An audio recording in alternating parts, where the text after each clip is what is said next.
Coming your way on QCTV soon is the Andover Huskies, the number one ranked team in Class 2A. They'll be hosting Elk River. I'm Joe Ruland along with Jim Childs on this QCTV sports presentation. And I'll tell you what, that first line for the Huskies bring a lot of horsepower. Yeah, Gavyn Thoreson, you've got Hudson Zinda, Hunter is his brother, and then we also have Caden Casey. Solid line. Two of them are close to 100 points career. They may even get it tonight if they have a good night. Well, and if there's a good matchup, it's the strong goaltending of Elk River. Yes, Sam Stockman, a sophomore goalie, .924 save percentage. The Huskies are going to be up against it tonight, Joe. Coming your way in just moments, Andover versus Elk River boys high school hockey. Touchdown! She hit the line on the far side, and the Rebels win. Stop bleeding! Stop bleeding! He connects! Rebels with their first lead of the night. And the Andover Huskies are your section champion.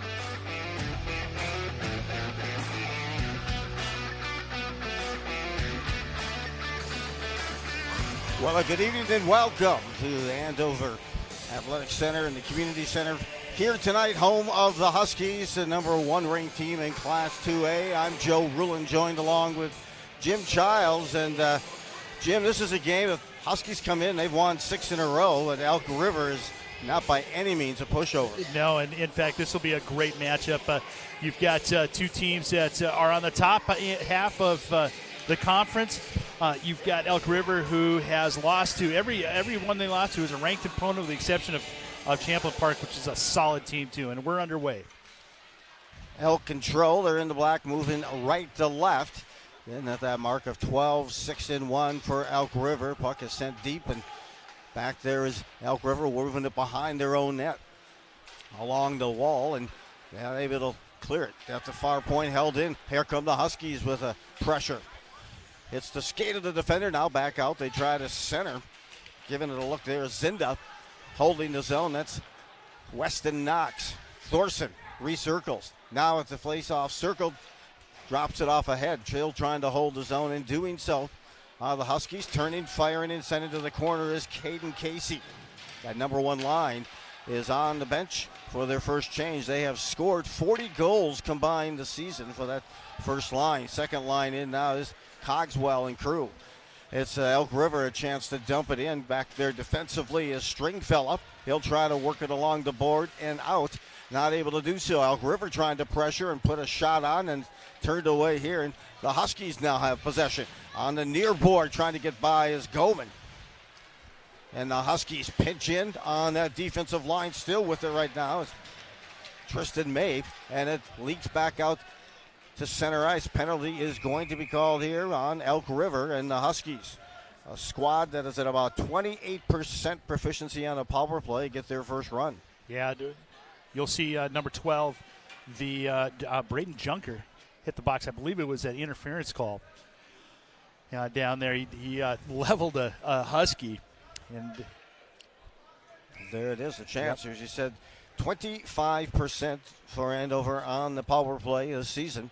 Taking the draw just to the left of Stockman in goal for Elk River. In the corner, rolls out. Elk River will try to clear, unable to get there in time is Thoreson. That drop back length of the ice. Bronze comes out to make that stop, and now engineering the Huskies on the man advantage is Knox. Off the skate, Knox picks up the loose change. He's forced back beyond center ice. Tries to send a backhand in, and now it's knocked back to center ice, and out this time is Kyle Law. Law has it on his stick, and the Huskies now will take a deep breath, regroup, and Weston Knox, the senior, who had 3 assists in the last outing against Centennial in the win, has it. Move it in. Drop pass, shot, save, and a glove save. Beautiful, made a very athletic goalie, and Sam Stockton coming into goals against of 2.25 made that save. Yeah, Gavyn Thoreson, nice drop pass to Brooks Cogswell. And Cogswell just kind of almost kind of a changeup. Didn't get full wood on it, but great save by Stockman. Reversing ice, Thoreson puts it back to Cogswell. Now it's redirected through the neutral zone, and Knox will be back to pick it up. Still 55 seconds left on the man advantage here for Andover. Andover coming in with a mark of 15-2-1, whistled for the offside. They have put together a 6-game win streak since their loss to Rosemont. There you get a look at Gavyn Thoreson, one of the leading scorers this season for the Huskies with 42 points. Yeah, sitting in at 97 career points. A chance to break that century mark. A couple of players here tonight for Andover. Caden Casey has 96 and Thoreson 97. Unable to sustain possession in the end, and Elk River sends it length of the ice. Got good pressure and penalty kill defense by Elk River. Cross ice pass now put right on the stick there of Goldman. Goldman drops it, shot, pad save, kick back out, and able to send it beyond the blue line is Elk River at 20 seconds remaining here on the man advantage for the Huskies. Just underway, first period. Cutting in across, taking the shot, pad save made, looking for that loose change rebound on the doorstep with Zinda. Could not get to it, and Elk River sends it back to the Andover goal. And that's where Bronze will stop that puck, and now bringing it back in again is Goldman. No, he's held up there at center ice. He got by, but the puck did not. Good penalty kill by Elk River. Now skating up, here comes feisty squad and Carter Davis, a backhand sent to the corner. Trying to hold the zone, unable to do so. It's lifted, and coming with a full head of steam is Logan Seward. Seward tries to go to the backhand, but he's sealed off. He'll send it back to the corner, and that's where Pearson will try to pick it up. Opposite side of the ice, Babb comes over to help out, pinching in as well again with Seward. Just under 13 to go, first period, no score. Huskies taking on Elk River, a team that the Huskies have defeated 10 consecutive times. But that was a concern. Here's a long shot, takes that weird hop, gets a carom, and it's going to float back on goal, and then redirecting it back out was Bronze, and he put it on the stick of Law. Law breaks in, look out, he's dangerous, comes in, reverses ice at half wall, and he's moved away from the puck. Nice defensive play there by Elk River. Skating back, a backhand pass, put that one almost right on the stick of Pillage. And here comes the number one line back on for the Huskies. Trying to control and settle that puck is Casey. Through the left faceoff circle, now back behind in Elk River. Doing a great job of managing that puck and getting it out clean when they're in their own end of the ice. Huskies do a great job of disrupting those breakouts. Yep. They have, and credit Elk River, like you said. Here's an opportunity here for Elk River. Breaking in at the dot, taken away there. A chance here as Thoreson heads to the ice, no penalty. Good lead pass, peeking it up on that backside. Good job by Zinda, but they'll dump it in and do a line change. Will the Huskies. 11:35 to go, first period. Thanks for joining us on QCTV. Joe Rulin along with Jim Childs as the number one ranked team in Class 2A Andover. Trying to jump out early, but Elk River right now matching them shift for shift. Now breaking in is Cogswell. Drop pass of Rister that time, looking for the rebound. They're getting that rebound, but just not able to get to it in time. That time was Graynick. Gravik that time had an opportunity, and coming right back in again is Gravik, and the net is knocked loose with 11:07 to go. And so far, the sophomore goalie has been able to accept every challenge and turn it away. Yeah, really watch number 22, Logan Graveman, as he's had a couple of opportunities where he shoots the puck really well, and he's got 10 goals on the season. A couple of nice saves by Stockman have kept Gravink off the score chart.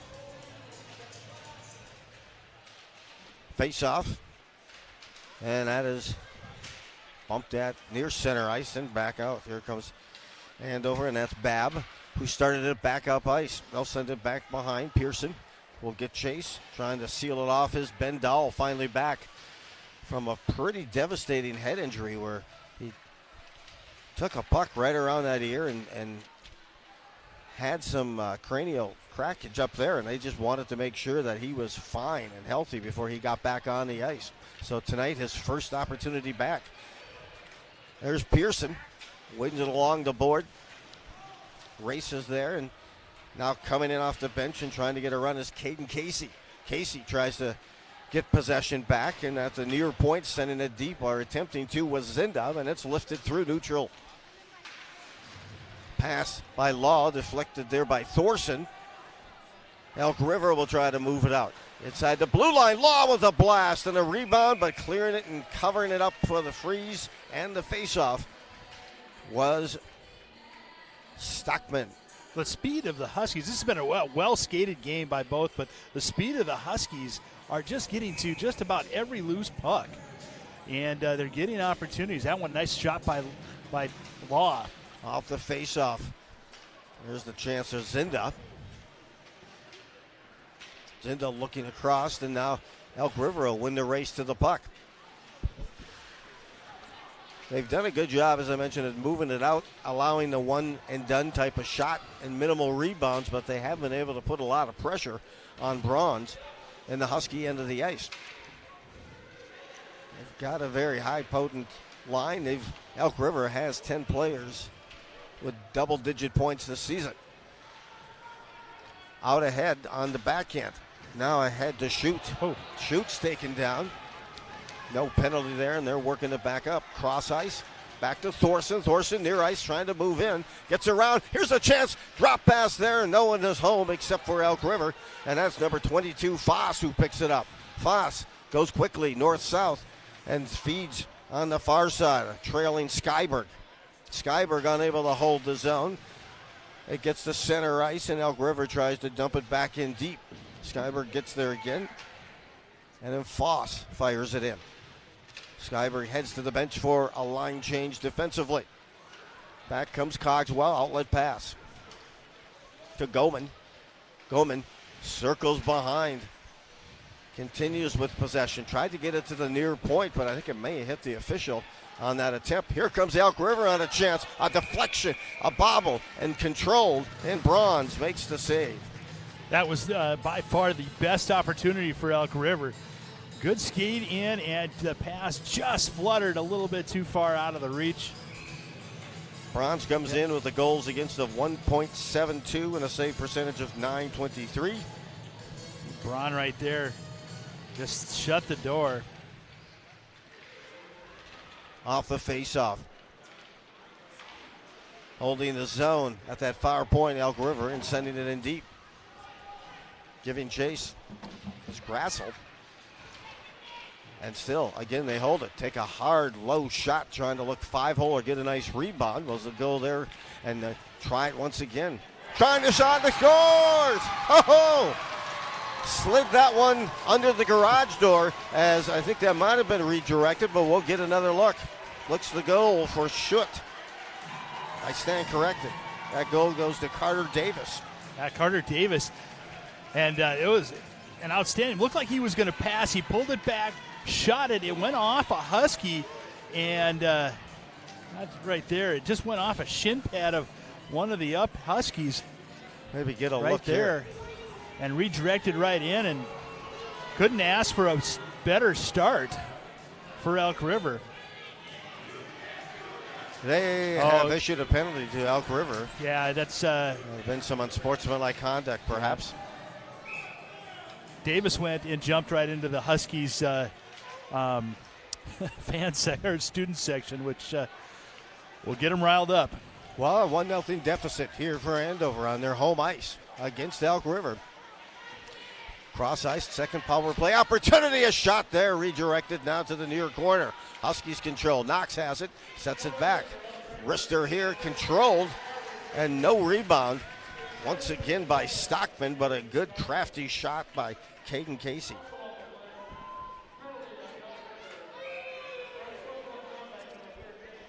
Yeah, he did. Yep. Not sure what else was done or said. The officials probably had the better angle and the earshot as well. So Huskies get another opportunity here. Knox, cross ice, trying to go to the table there to Casey on the back door. Casey circles back behind his own goal. Now to Knox, the near point. Cross ice. Thoreson, one-timer that time is redirected just off the mark there by Cogswell. Sent back behind, running that race to the puck will be Thoreson at that far point. straddles that blue line and holds the line, but then Knox sends a backhand in, not as deep as he wanted, and the shorthanded opportunity ensues now for Elk River. Moving in, shows the forehand, and a quick shot trying to find it in the pads, finally coming out. I thought they were going to blow the whistle. I think he may have went between his legs to pull that trigger on the shot. A shorthanded opportunity. Now back the other way. The Huskies trying to catch them on a change and maybe a little fatigued. 48 seconds left. They'll freeze the puck. That is SS Sam Stockman, the sophomore. Well, Blake Johnson, breakaway, as that pass just jumped the stick of the defenseman. Blake Johnson leads the team in shorthanded goals. Yeah. With 3 on the season. Well, he just about tallied number 4, lucky number 4. Just under 7 minutes to go here in this first period. The Huskies trail 1-0, still on the man advantage. Their second here of the first period, and 35 seconds left in this one. Bringing it back along. Granick there. Now a shot hits traffic, missing that, and Zinda resets. Shot from just inside the blue line, hits the post and redirect ricochets to the corner. Back out. Huskies want to reset. Here's Zinda. Into the corner, holding the zone. Andover, but they send it to that far corner. It's done by Stringfellow. To the side of the net, trying to work their way in. Crafty move, though, reset. As Gravik here misses on a cutting pass that time, trying to hit May on the move. Back at full strength, Elk River. They have been successful on 2 penalty kills here in the first period with 5:50 to go. It's a 1-0 lead for the Elks.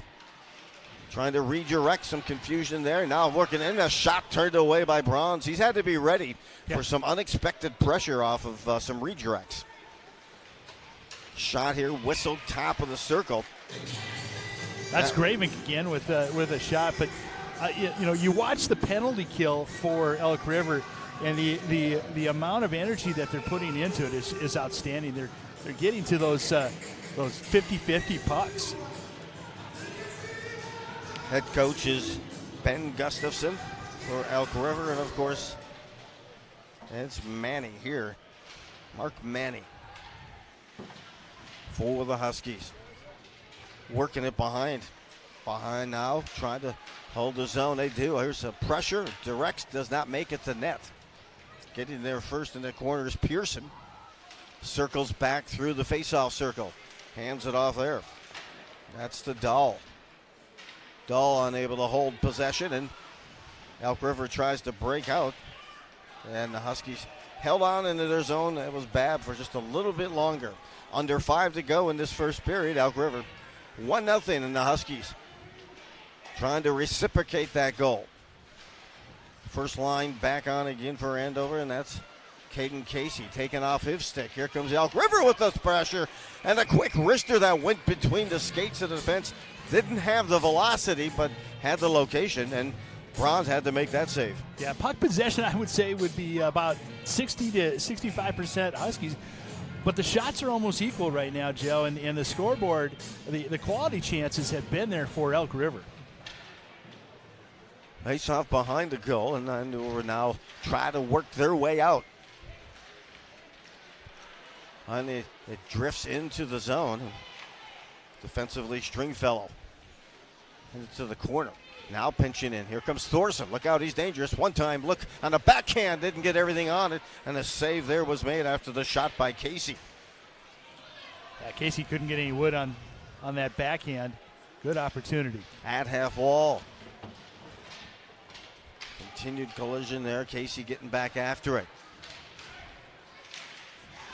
Out to center ice. There's Law. That long reach gets a backhand over. Cross ice. Thoreson has it. Thoreson was going to do a little weave. He did. Still with it. On the doorstep. Tic-tac, and no! Couldn't quite connect to complete the tic-tac-toe. Tape to tape. It was a good setup, but couldn't quite get that last pass. Back in. Another rush. Trying to converge in, and that's Knox. Knox with 3 assists in his last outing. Knox has it again. A quick wrister. Hits traffic in front. Did not make it to the net. And he brought it in offside by maybe centimeters.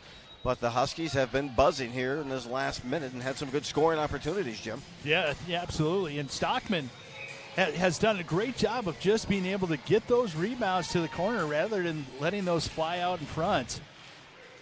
You see why the sophomore goalie is highly touted. You know, technique-wise, looks good. It's just athletic. It's so athletic. Yep. And the breakout here, no-look pass. Andover trying to get it going here. Another penalty is whistled on Elk River, and this will go to Schutt. Yeah, Blaze Schutt took his wallet, got his car keys, and then shoved him to the ice. Taken down for the Huskies. That time was Dahl. Dahl usually plays on that second line since his injury, and now this is his first game back trying to get his legs under him. Let's see if the Huskies did a much better job of being able to get puck moving. They used to get many shots on net on the last one, on the last power play. This will be number 3. Right, third power play opportunity this period for Andover. Elk River tries to ring it along the board, but holding the zone. There is Casey. Back in front. Here's a shot. Knox with a big shot, and underneath the pads. It was probably buried inside those things.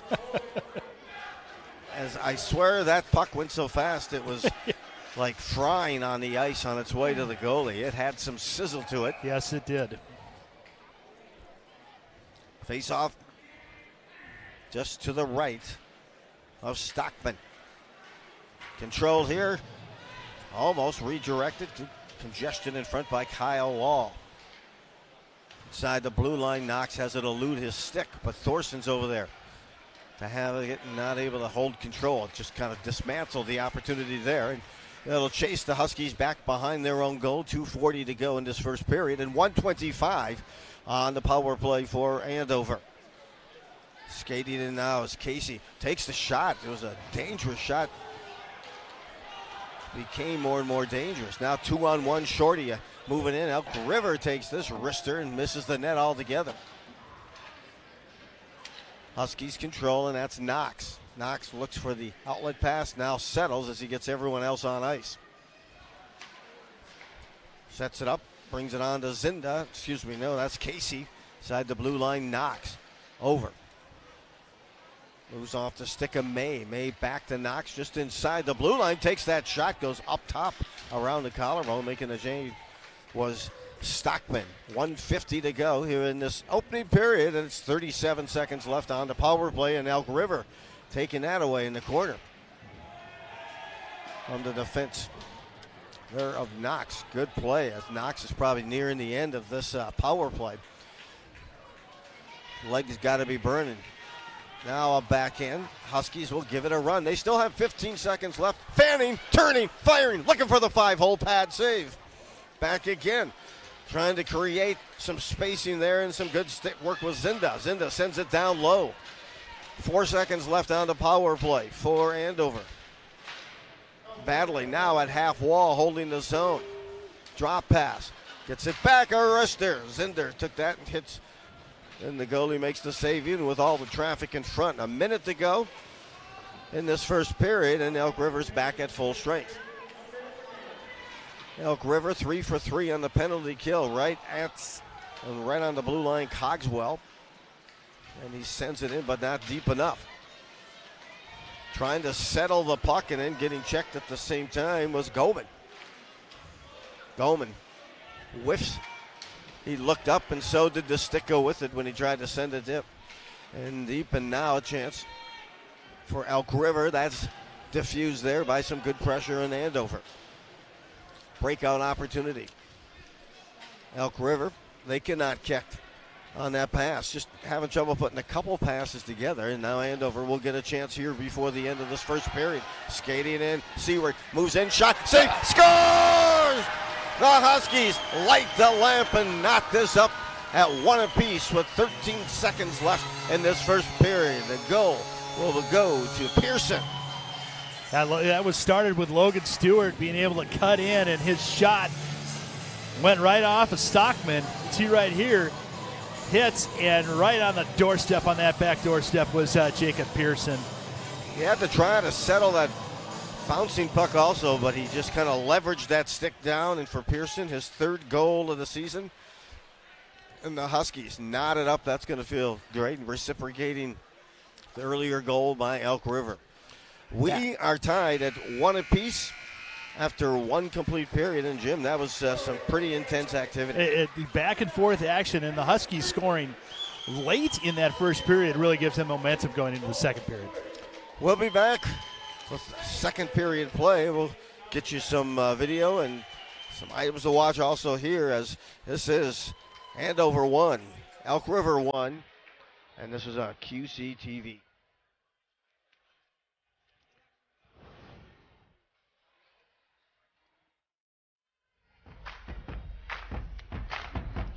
In order for us to continue participating in athletics and activities, we need to work together.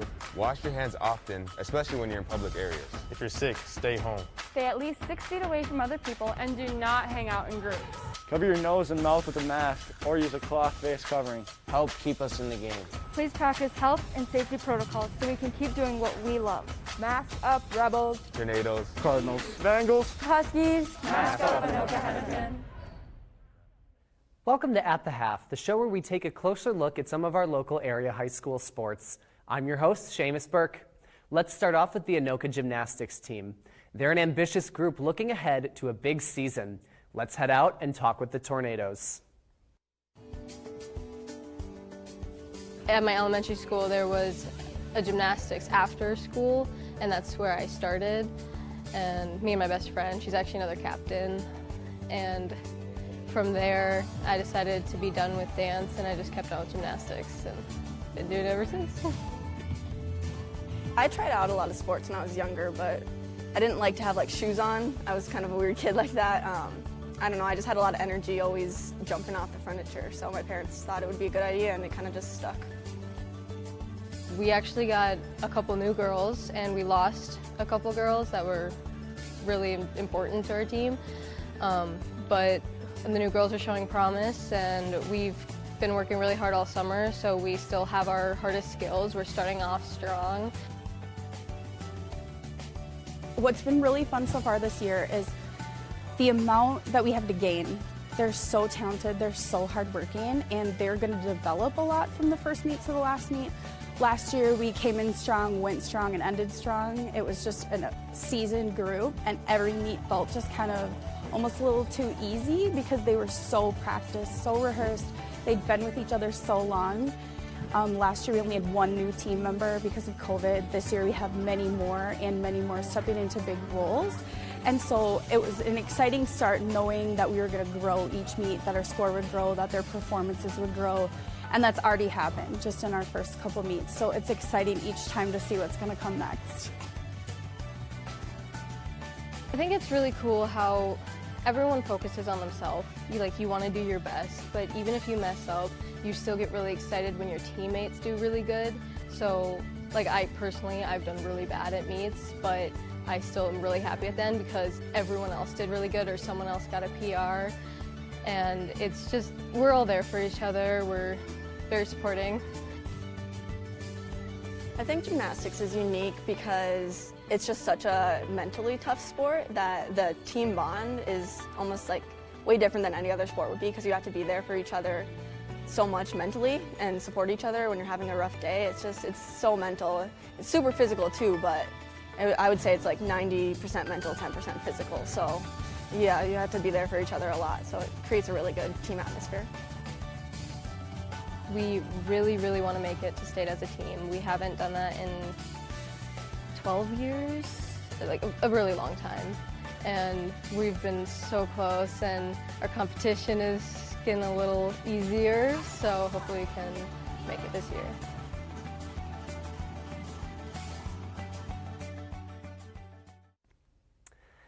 Next, we have the Andover dance team. The members describe their time together and their love for each other as more of a family than a team. Let's learn more about this awesome group. My name is Natalie Shepard, and I've been with Andover Dance Team for 4 years. These 4 years have been amazing. I've made so many friends, and honestly, they are considered part of my family, and my sister's on the team, and so it's just been so fun. I've learned and grown in so many different ways. I'd say the difference between this year's team and last year's team is everyone is a lot closer this year, and they have so many new qualities that they can bring to the team, and that they contribute, and I think everyone has kind of taken a next step into going to new goals and reaching new heights. This year, I'd say our goals are being able to get to new skills that we haven't really been able to before, and I think with this team it's completely possible. I think that we're in a good spot at the start of the season, and I'm really excited to see where we go.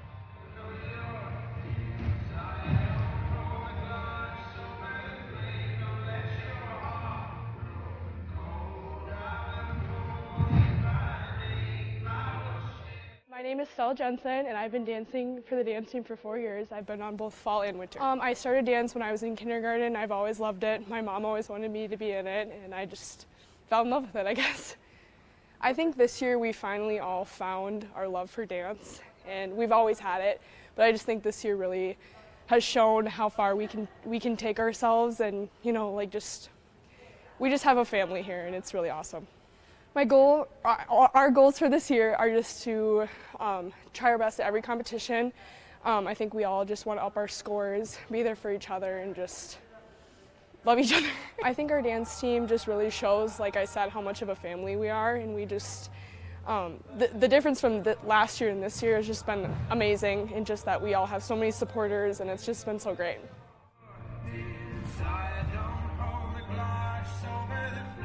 My name is Grace Amel. I've been dancing on the fall team for 3 years and the winter team for 2 years. Well, actually I was a gymnast for about 12 years before I started dancing, and then once I got to high school, it just looked fun, so I decided I'd try it, and it just kind of blossomed into what it is now.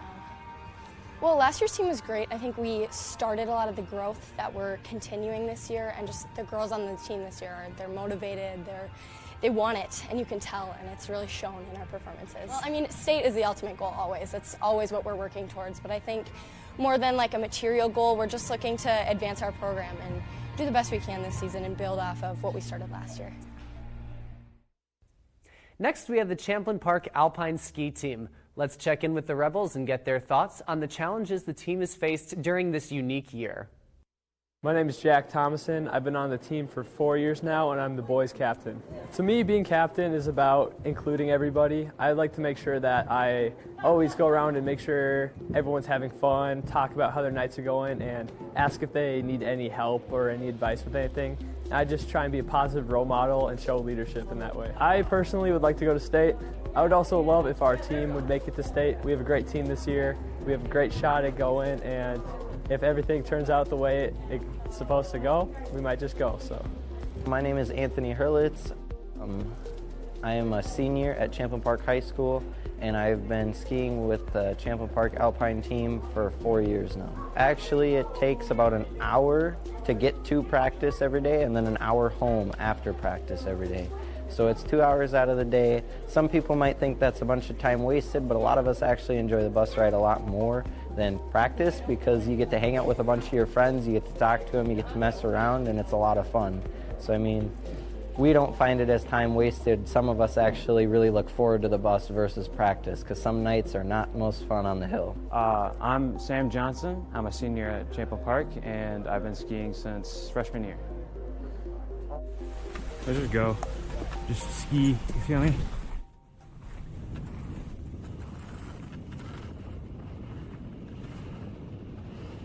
But this year we got a really solid team. We got 27 people, I think. So, and a lot of them are very fast, forceful, and aggressive skiers. So, yeah, it's all in the legs and core. You're really pushing with those legs to push off of the ground, and just getting those racing lines in, sort of like Formula One stuff, and you'll be the fastest kid on the hill. So. Just the other night, we did a couple runs. I shaved off 9 seconds just that night, so it was pretty good. I'm Brooke Murray. I'm a senior in high school, and I've been on the team for 4 years. There's a lot different between my freshman year and my senior year. With skill and ability, it's a huge difference. Knowing what I'm doing, huge difference. And the size of the team has gone up by a lot since my freshman year, so the whole experience is completely different. I like being around my team a lot. We spend a lot of time together, and just watching each other improve is also really amazing to see. My personal goal is just to get faster, keep improving and have fun. And for my team, I hope my teammates do well as well. Maybe some of them can make it to state, who knows? That's it for this edition of At the Half. Make sure to stay connected with us on Facebook, Instagram, Twitter, and YouTube, as well as watching Channel 859 and online at QCTV.org. Thanks for watching. So there you are, shuffling through a stack of resumes, and you come to mine. This is it, first impression, my way in. But can my resume show you how I truly stand out? Like that I was studying, going to night school while working 2 jobs just to help my parents pay for groceries. Or being the first one to always step up. No, that's something you just can't put on paper. Look beyond the resume and discover new ways to develop great talent that is dedicated, hardworking, and determined like me.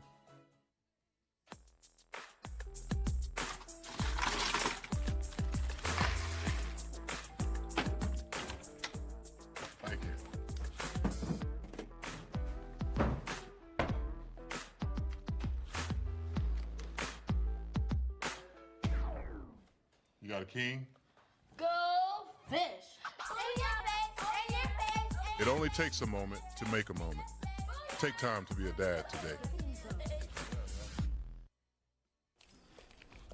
You doing okay, man? Yeah, why?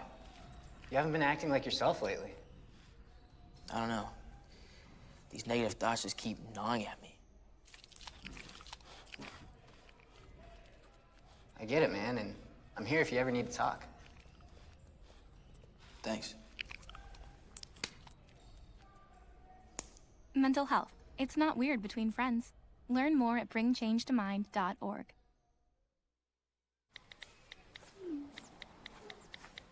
Action.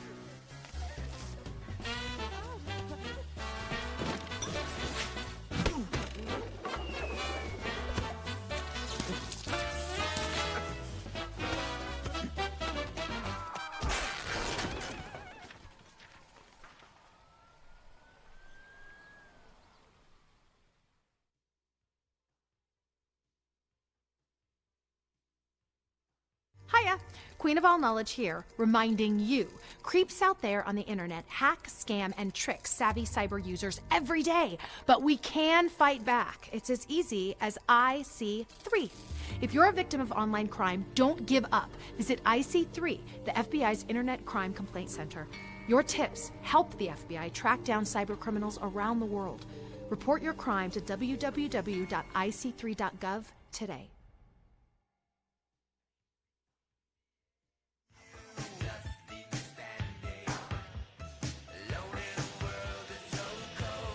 We are ready to drop the puck at Andover as they are hosting the Elk River X, and the tie here at 1 apiece is period number 2, almost ready to get that underway. I'm Joe Rulin along with Jim Childs on this QCTV sports presentation, and a pretty competitive first period for both of these squads. Yeah, absolutely. Just to get a look at the goal coming in. The first one of the game was by Elk River, dangling it back.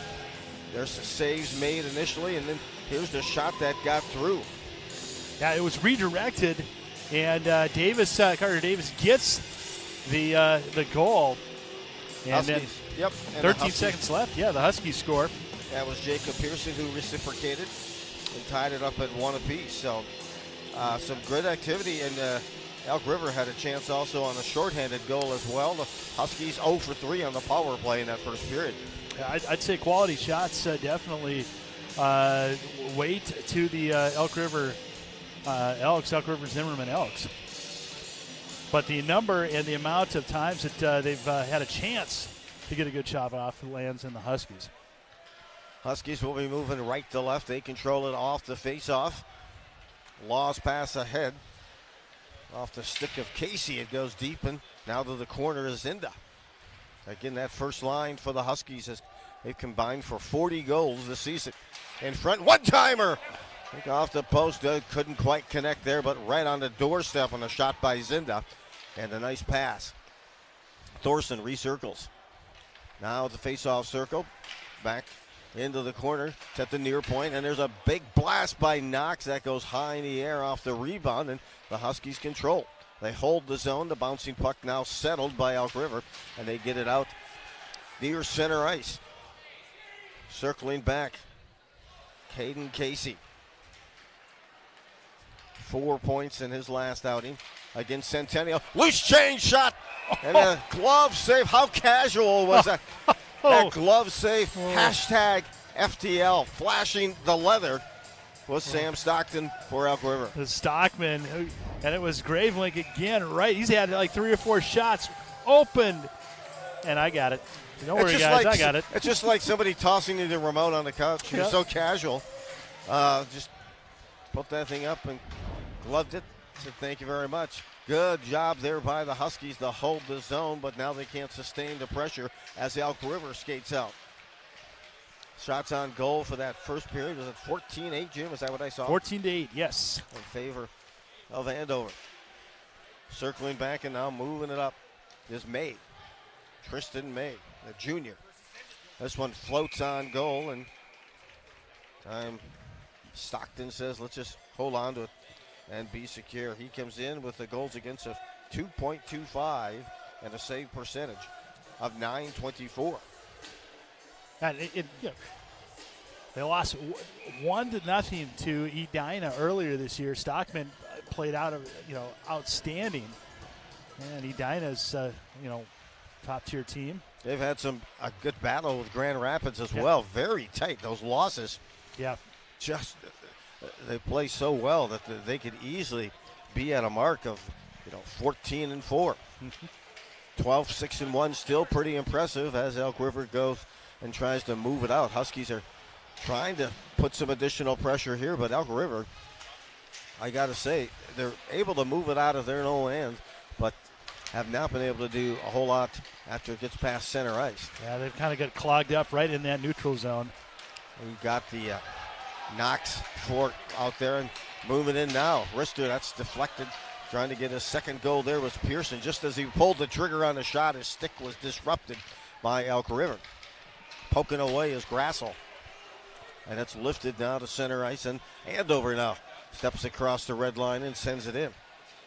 That was sent in by Noah Martin. Center ice skating out and now trying to do some damage. Hansberger, Braden Hansberger. Line change for Elk River, pinching in and almost able to hold the zone, but got by the stick there of the Elk River forward just off the bench.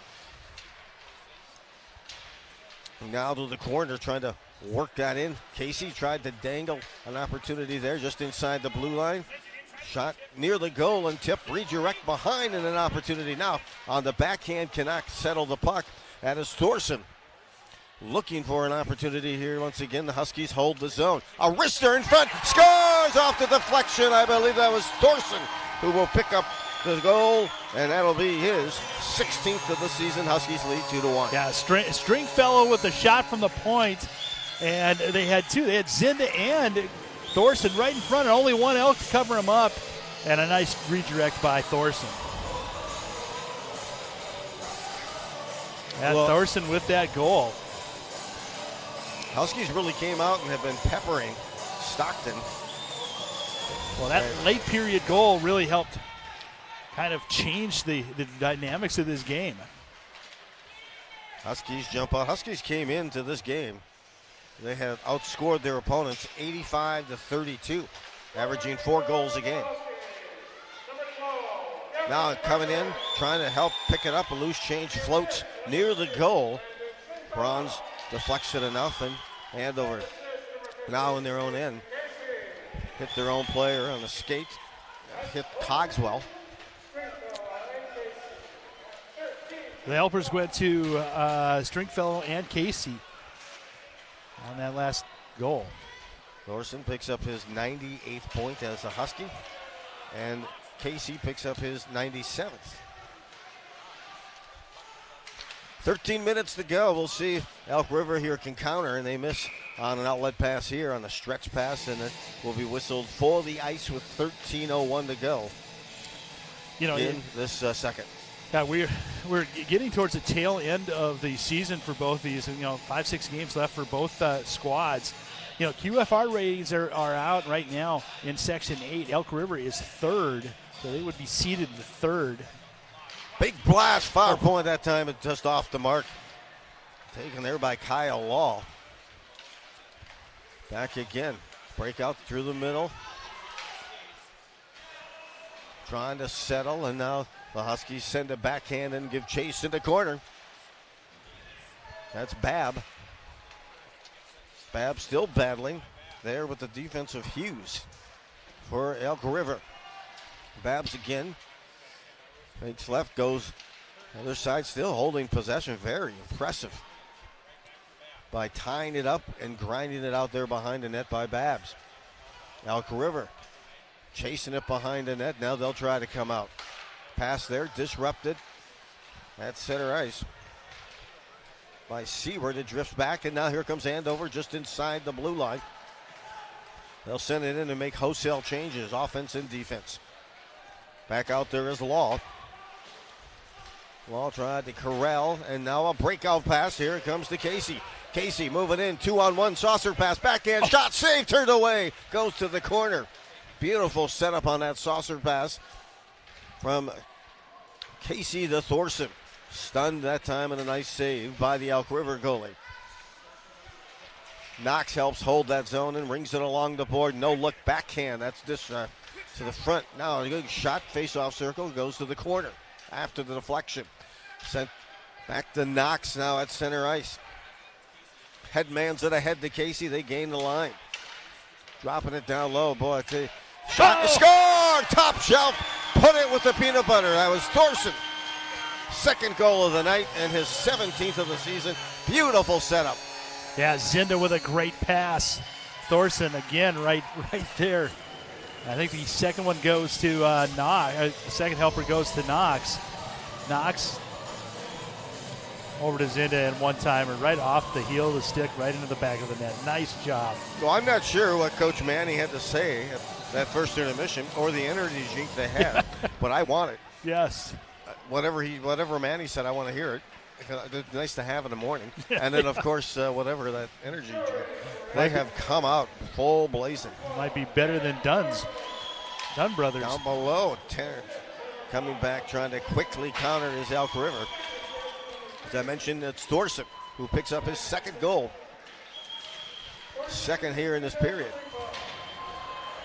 That goal is number 99, point number 99 for Thoreson. Back in front, controlling it, and there's Law. Law already headed to North Dakota State to play baseball. Up ahead, Law gathers it again. Dropping it, looking it, and then comes back to him. A little giving back down to the corner on behind. Law can play so many different spots and so athletic. Holding the zone, there's Andover, but not able to get it deep.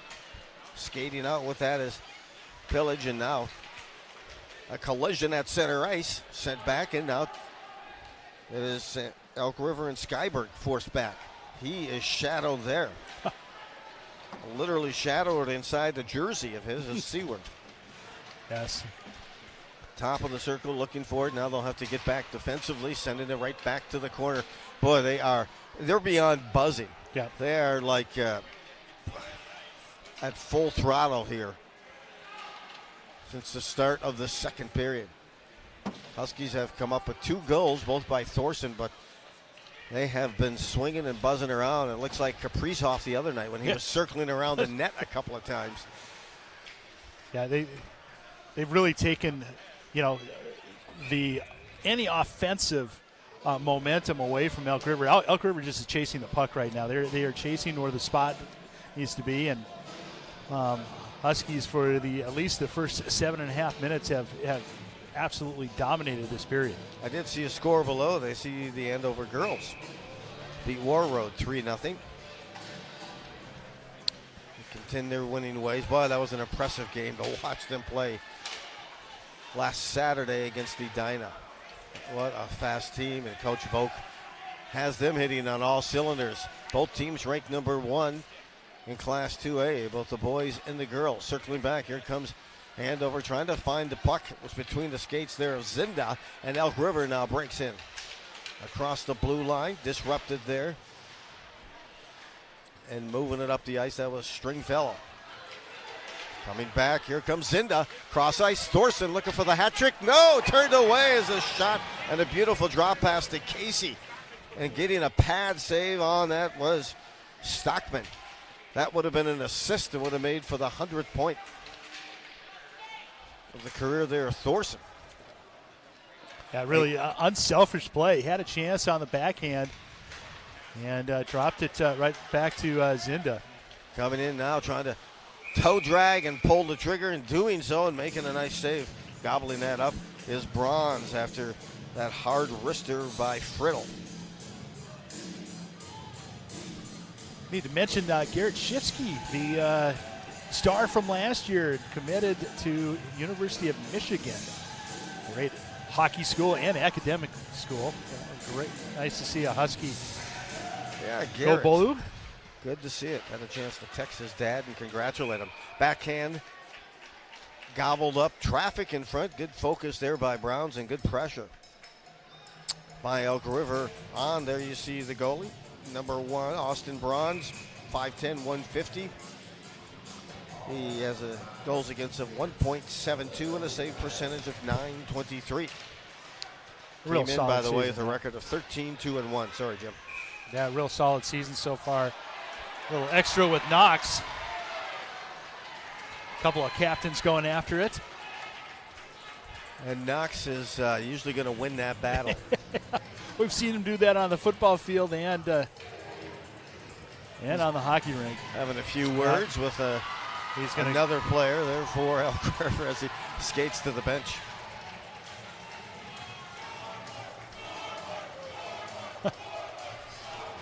So they'll put Elk River on the power play.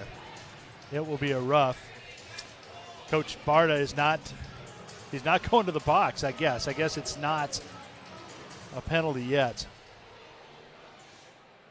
Because we didn't see the referee skate over there.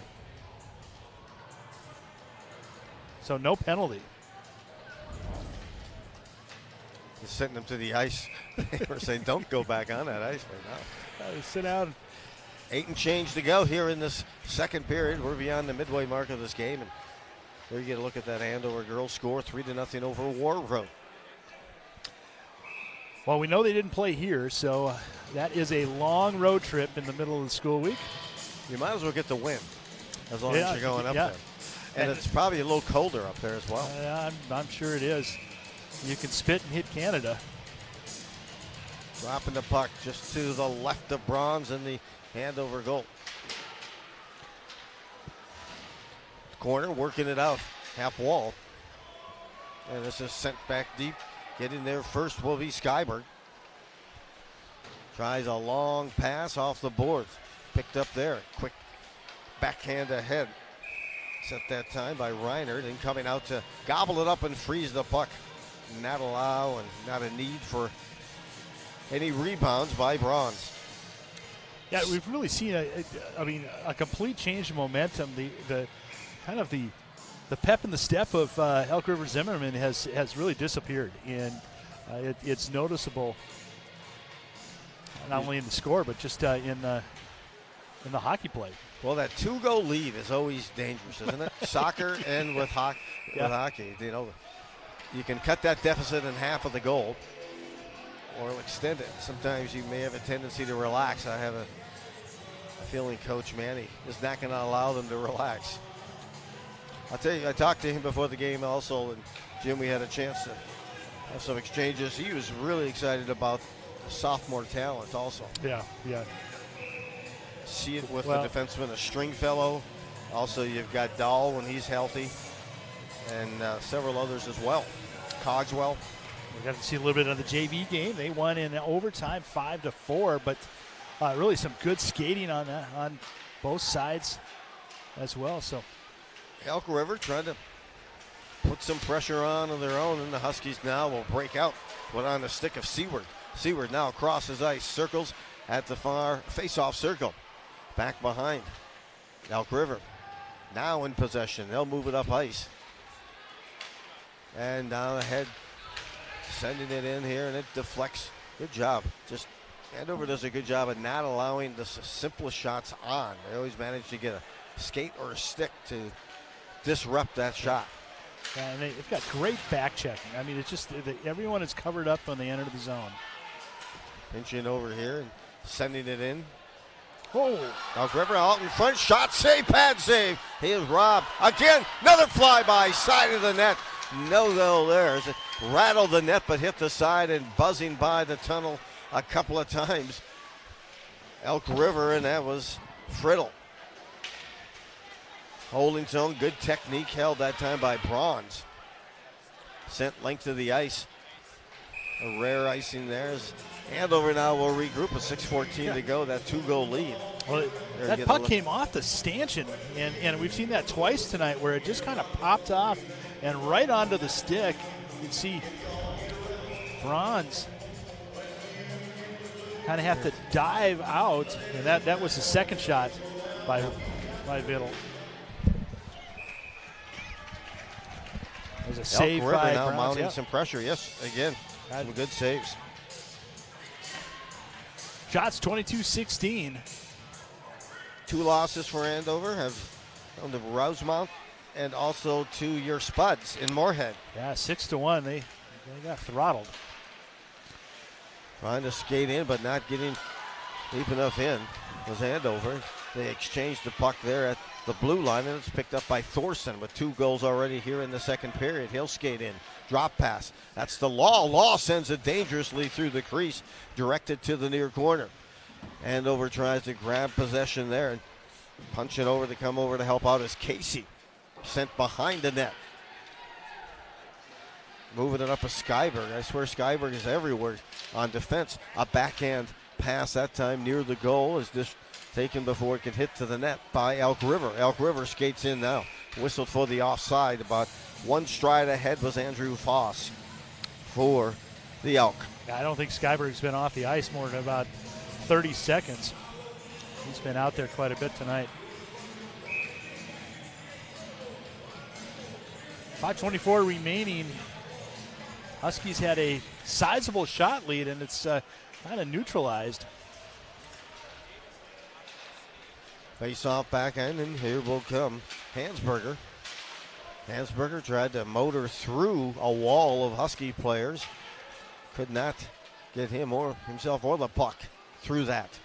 Knox brings it up ice. Passes it out, circling back again is May. And back out, collision near the blue line on with May, and out will skate Andover. And here comes Gravik, a whistler. Time off the stick of Andover, and now at center ice. Gravik doing battle there, and the Huskies are forced back to their end. 4.5 to go in this second period. It was a 1-1 tie after that first period, and Andover put up a 2-spot. Breaking in here, a chance, good battle. Trying to put it on the stick of Cogswell. It was Goldman who battled to get possession of that. He was near the end of his shift. You could tell he had probably burnt all that energy. 4 and change to go. In this second period, the Huskies looking to extend their 6-game winning streak. Meanwhile, Elk River coming off a win last week in their last outing. At center, circling, backhand, cross ice on the blue line. Huskies get there first and send it through the neutral zone. Elk River took care of Bemidji. Bemidji, a solid hockey program. 4-3. 4-3 win, right? Yep. In that game for Elk River, Foss, Hansberger, Friddle, and Shute all scored goals for Elk River. Half wall there, working it along, and Elk River doing a great job of just not allowing.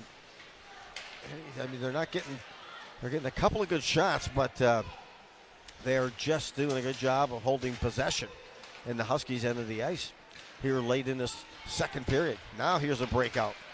That's the Babb. Babb sends it in. I think he was going to head to the bench. Takes a shoulder there from Elk River. And a long lead pass trying to catch the Huskies on that shift change. But to no avail. Hustling back on the ice was a sophomore Martin. Excuse me, senior Martin. Again, offside will be the call here for Elk River, trying to cut and get back on. Side was. Well, Elk River's really got their legs back. They've kind of turned it around. They kind of after the Weston Knox exchange, frail, exchange. It's definitely turned a little bit, and Huskies have a tough time just breaking out of their own zone. Speaking of Knox, Fort Knox sends it across the red line, gets there and fires it in behind the goal. Trying to pick up a hat trick here in this third period is Thoreson. He's back on the ice with that first line. They have scored now 42 goals this season combined for that number one line. Knox gets back over again, wants to start it up ice, and we are going to have a whistle, and we are going to have a penalty interference. Yep. Will be the call. Yeah, it'll be on number 16. That is Noel right there, Noah Martin. Taking out Caden Grassel. Huskies whistled for that penalty. First power play for the Elks. The Elks actually pretty impressive this season on that power play. 30% proficiency. They're going to wind up, look for that shot and the score! They cut into that deficit. Blake Johnson will get credit for that goal.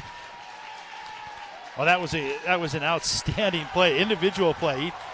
Nobody covered him up from the Huskies. He was able to skate right in, pulled it back, looked around, and then was able to skate a little bit more. His fourth power play goal of the season. Coming into the game, he had 3 power play goals and 3 shorthanded goals. And Johnson almost had a shorthanded goal earlier, but that time was well put, found and stuck with that 5-hole. Yeah, nobody attacked him. He had plenty of time to just make his own decision on that. Well, let's see what that momentum can generate here for Elk River. As going down the ice is Johnson. He's slow to get up, but finally back up on his skates. Poking away at it, and Casey has it across ice now to Zinda. Here come the Huskies, 1:30 to go. Getting through, Zinda's taken down. And the Huskies will get their 4th power play of this game.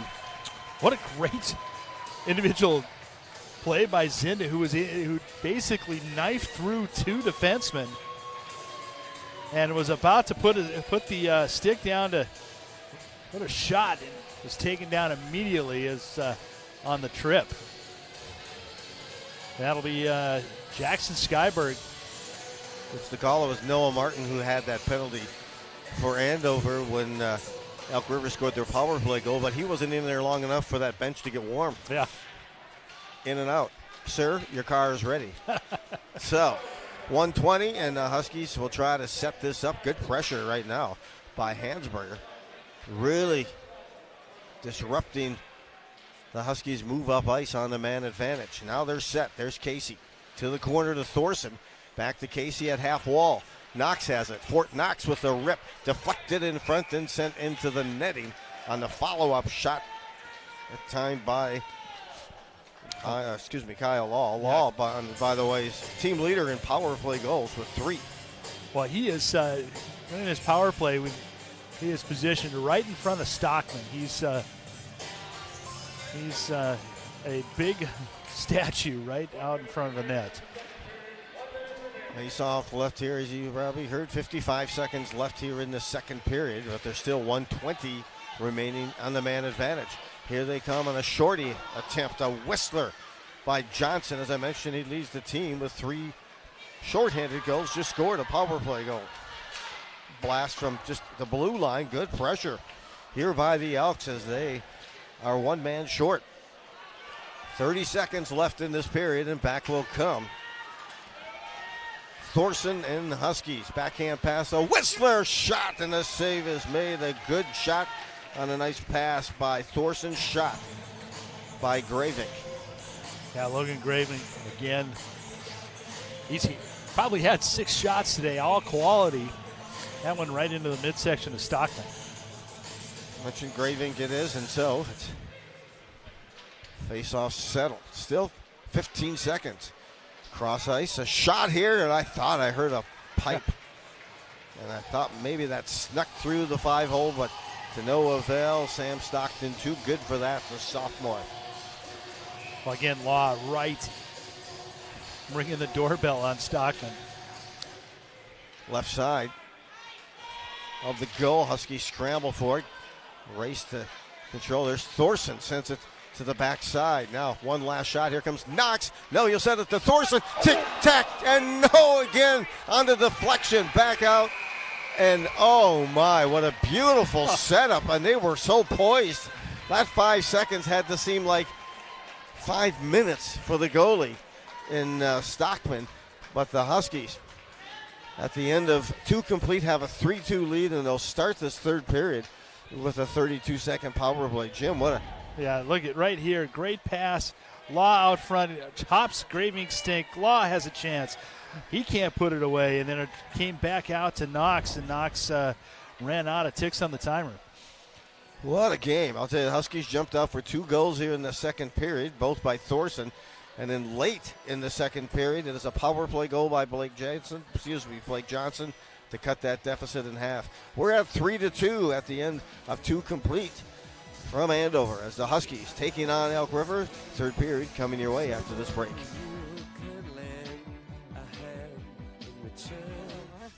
Can't high five. All right. When you adopt a shelter pet, you discover all the things that make them unique. And your mother and...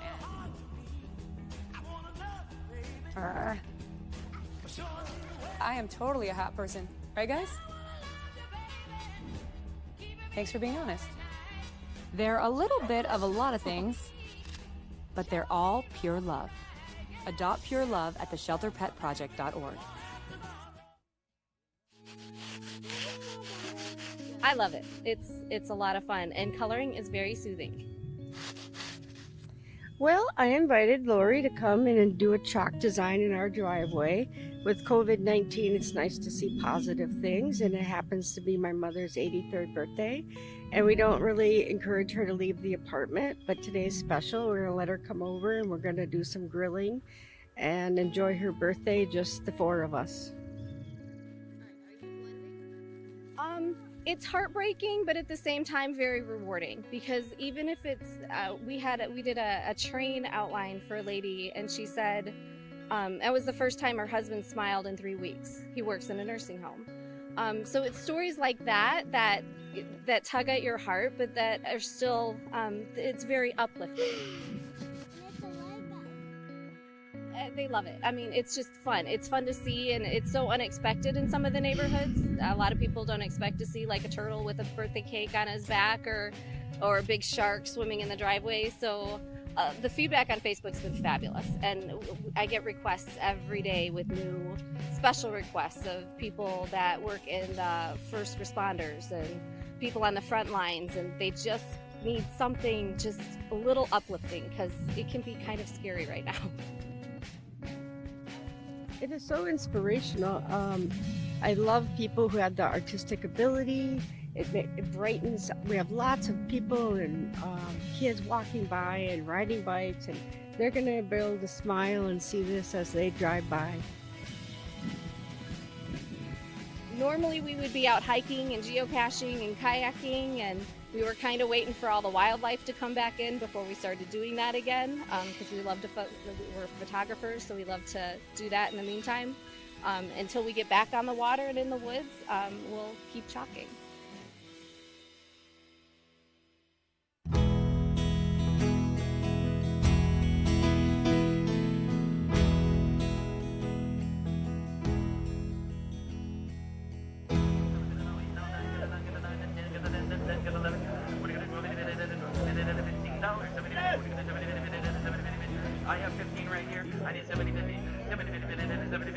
Starting in the spring and running through the fall, there is a colorful bunch of folks who meet every Tuesday morning at a location called Mau's Corner. This truly is a rural area in Isanti County, north of Anoka, Minnesota. And it's farm country, and people who live up here, they like it here. And lots of them are buyers and sellers of all kinds of things. And early Tuesday mornings, they show up at a flea market and old-fashioned country auction.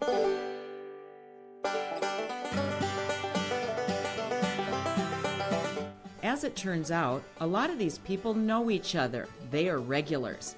But anybody is welcome to stop by, and it is a friendly crowd. They all have one person in common, and that is the guy that runs the show, auctioneer Tony Elfelt. Tony is the guy that does the fast talking, and he is very good at it.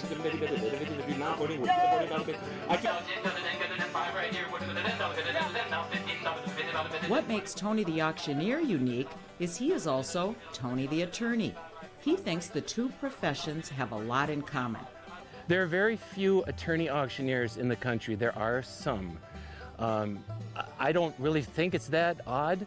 I'm a personal injury lawyer, so that means I stand up in court and I talk in front of judges and juries, and I stand on the trailer and I sell antiques and collectibles in front of people. So public speaking is required in both. So there's a lot of similarities there. I'm selling too. Here at the auction, I sell goods and items to people, and in the courtroom, I sell ideas and theories to people. Okay. Good morning. There you are. Thank you for coming. Hi, Russell. This is something I always wanted to do since I was a little boy, going to auctions out in Benson and Appleton, Minnesota with my grandparents and my mom and dad. I didn't actually learn how to do it until 2005 when I went to auction school in Iowa. And it's just become a weekly event now. Gary Doer, who lives nearby, is always there. I come because I have a lot of stuff to get rid of. Like everybody else, most of the people here are buyers and sellers, most of them. Because a lot of people buy, like this gentleman here, he likes to sell stuff, but he likes to buy stuff too. You can't sell it if you don't buy it. I've never missed a Tuesday.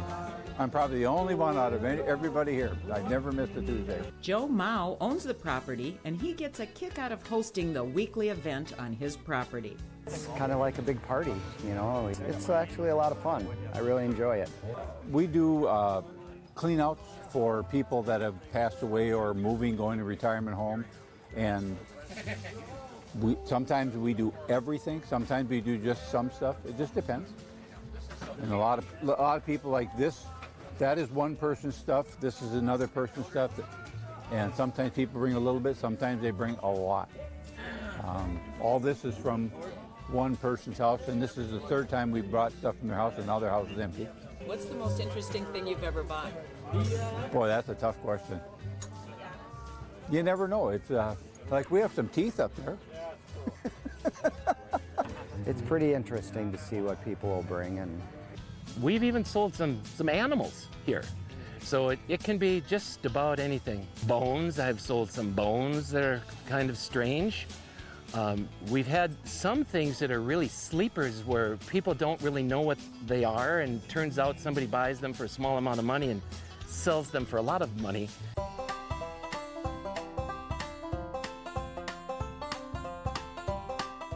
And then there is Walt Heller of St. Francis, who's a real character.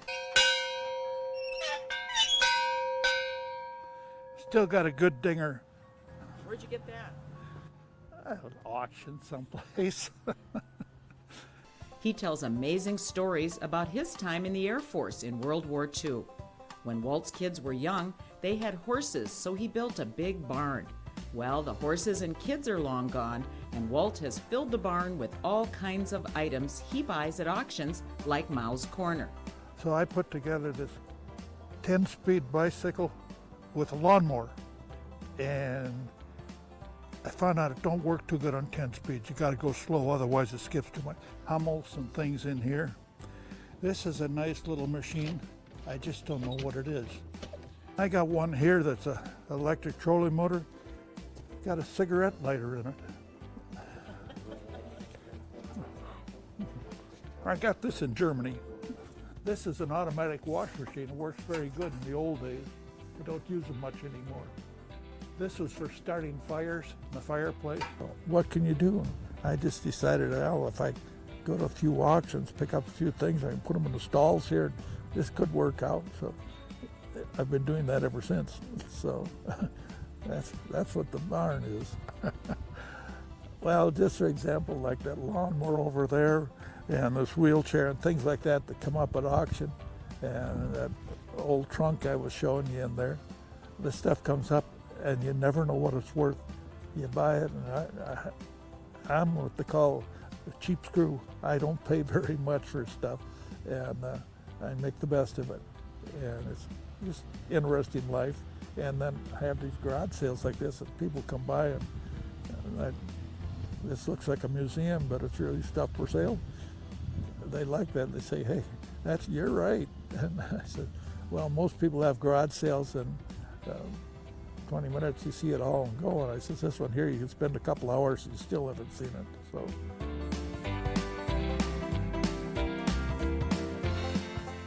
They don't have auctions like this in the big city, and it's nice to see all these old things being recycled and repurposed.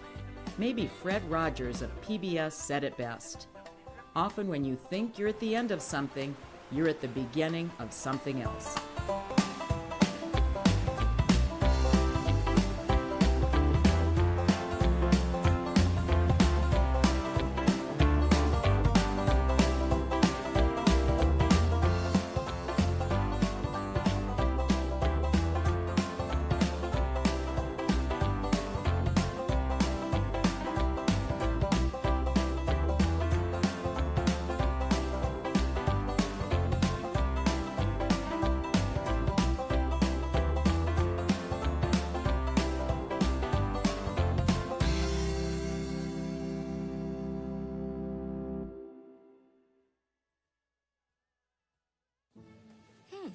Maybe you can make retirement happen.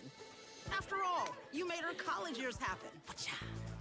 Opening that education savings account when she was little. Spearheading a campus tour. And another, and another, and another, and another. Bam! Deciphering financial aid. She was like, what? And now she's like, you aced planning for college. Now get the tips you need to get on track at aceyourretirement.org. Maybe you can make retirement happen. After all, you made home ownership happen. Homeschooling yourself on loans, beefing up your credit score. So I'm pre-approved. You were like, yes! Sorry.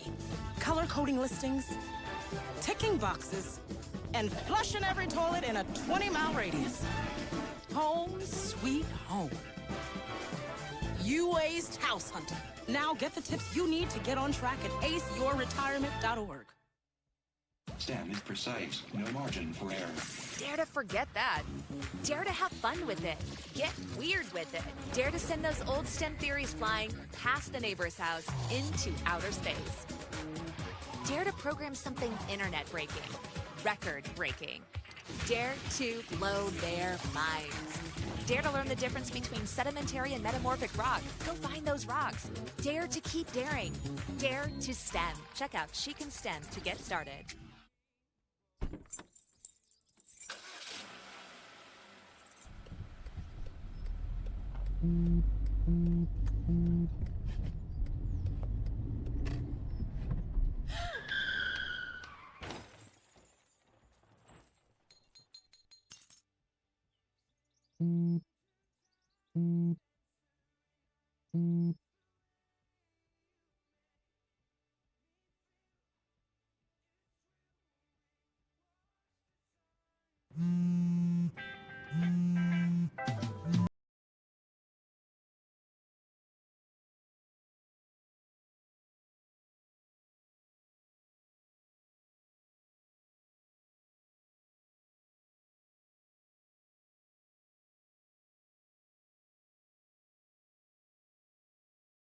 Here you go.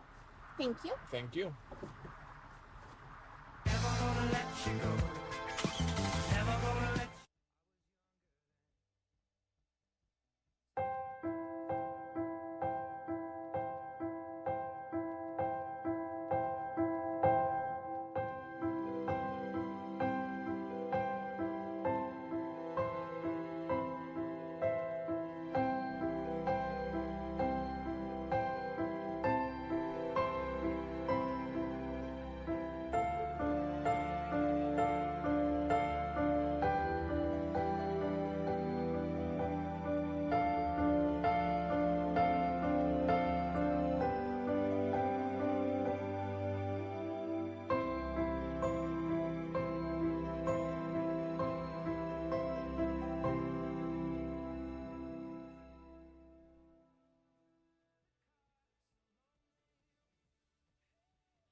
If I could go back and change it all,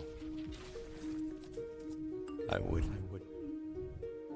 I think I'm gonna miss you the most. I'm sorry. I'm so sorry. I'm so sorry.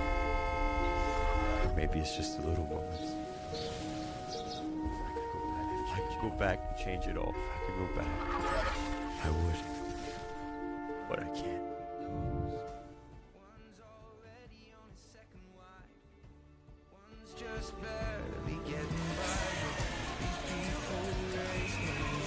Welcome back on this QCTV sports presentation. It's the number 2 ranked team in Class 2A, the Andover Huskies, hosting Elk River, and what an explosive second period. The first ended at 1-1, and then they got it going. Thoreson, a redirect, picks up the goal. Meanwhile, he picks up the second goal as well and goes top shelf on a deflection.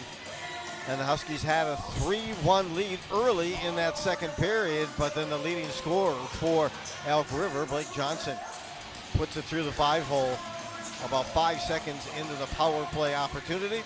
And that's where we're at today right now, 3-2 in favor of Andover. Thoreson with his 2 goals now is just 1 point away from 100 for his career for Andover.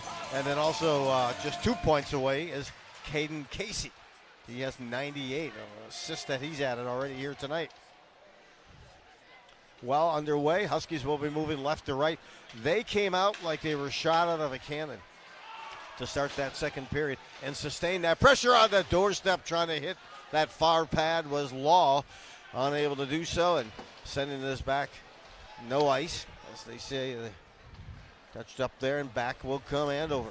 Yeah, a little change in the lines. Hudson Zinda is been replaced by Logan Graveling. And the Huskies had started, remember, with that power play, and now it's back to full strength. So Thoreson, Graveling, and Conley. Redirect that time. Took a couple of different slot changes, and a shot by Law just goes to the wide of the post. Law again wants to gear it up down low. Setting it up here. A wrister trying to hit the smallest of margins and trying to put it between the pad and the post of the skilled goalie Stockman. Yeah, shallow angled shot.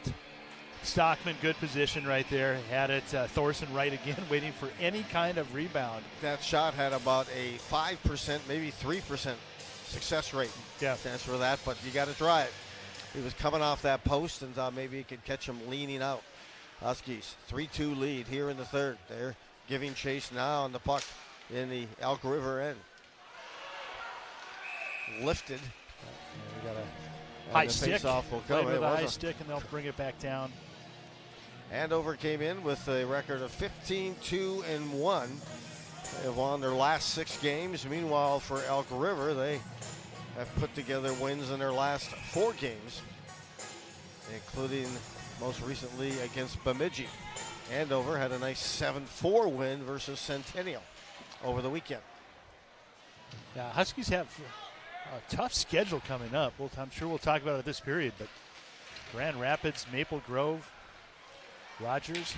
Rush up ice now, trying to center. It was there. He couldn't get his stick in the spot. It was buried there. That was Goman trying to get that scoring opportunity. Nice feed on that play. Coming up by Stringfellow, one of those star sophomores. Now Elk River is going to try to counter. Down by just a goal. A wrister off the pads, directed to the corner there by Bronze. Moving it out of their own end. Delaying just enough, and that pass hit off the skate. It's going to end on goal. And a save, and the freezing the puck there is Stockman. 15:06 to go. Look at the Blaine and Centennial game. Centennial has that 6-1 lead. They are playing in that large rink. Brought to you by North Metro. Thank you, North Metro. I was trying to get a look, and the screen had me dipping all around. Good to see Blaine and Centennial in that contest. We saw the Andover girls the other night with their big win. Centennial in Spring Lake Park, I believe, on that. So, chance now, here we go. Breaking out of their own end is Elk River. And Andover just does a good job of challenging. Nothing easy for any team coming out of their own end. taking a swat there, and now a breakout pass. This is put right on the stick of Pearson. He has the first goal for the Huskies, sending this one in for the right-handed glove save by Stockman. Well, Stockman, good decision. He had a couple of Huskies bearing down. Good decision just to cover it up and fight another day. Andover came in averaging 4 goals a game, 85. I thought an interesting part with Andover with their scoring, and I'll talk about it more here after the next whistle. Out front, Law tries to settle the puck just inside the blue line, finally can. Now to the corner. The first line is back on, but a nice defensive play there. That was by Schutt. Schutt tries to center, hits traffic, gets directed back behind the goal. Pinching in from that right defense is Junker. Battle on the half wall there in Zuds, and swinging away and now skating with it is Casey.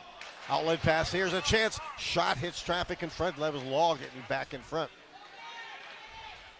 This pass hits right off the Elk River forward and back in. So Elk River giving Andover kind of a taste of their own medicine on the breakouts. Really dissolving any easy opportunities to break out by getting in those right spots. And we have 13:26 remaining in this third period. Yeah, Andrew Foss, kind of a nondescript pass across right onto the stick of Andrew Foss. Andrew Foss had a wide open shot. Face-off will come just to the left of Bronze in the Andover end. Held and holding his own. Good check there at the far point. Now a loose puck, and it's directed away by the stick of Bronze as he extends that. And to clear it away as quick and far as he could. Now reciprocating back, here comes Cogswell. Cogswell drop it there on the doorstep, trying to hit a cutting Thoreson. Cogswell with 2 goals in his last outing in Centennial.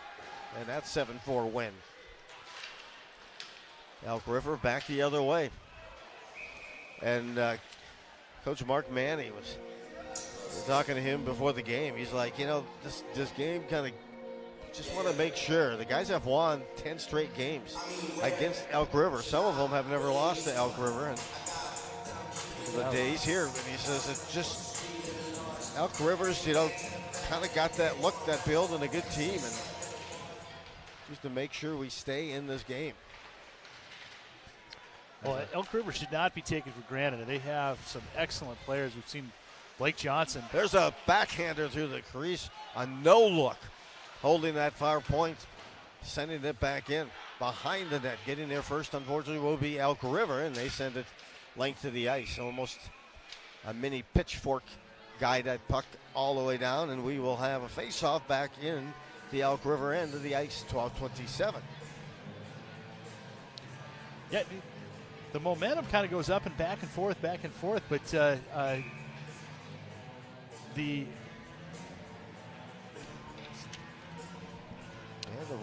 look in 71-66. Andover over Coon Rapids, is that right? Yeah, Joe? it's a tough one. That Coon Rapids squad is a tough 1-3-1-D. Andover boys basketball, outstanding again this year. New coach. Got him running in the right direction. Good chance you did that game a couple of nights ago. Absolutely. A good break, good win over Blaine. Now, Elk River trying to counter, trying to get this thing tied up before it gets a little too late in the period. Elk River will put some pressure, some good passes. The one thing that they haven't been able to get consistently is sustainable pressure. Trying to move around the defense, finally does. Now moving in. Take that shot was Casey. Gets back out to Fort Knox and over the Law. And here comes Knox in on his knees, and he takes the goalie into the net. Trying to help him up, and I got to tell you, I really enjoy watching Law and Knox play together defensively. Yeah, that could have gone. Hey, nothing he could do. He's on his knees. There's and Stockman at the best part about that, at the very end, they both got up, pat each other on the helmet, and life goes on. Well, I know that Andover likes to make sure there's at least Law or Knox on that ice defensively, but when they're out there together, I'll tell you, that's a fluid team. They can move. Yep. And as you can see now, Knox is out there and Law on the bench. Chance here now, skating in and looking for the rebound. Did not occur as Stockman freezes that puck. Well, again, it looked like there was going to be an opportunity that evolved there, and it went right on goal. Well, Goman right sitting on that back pipe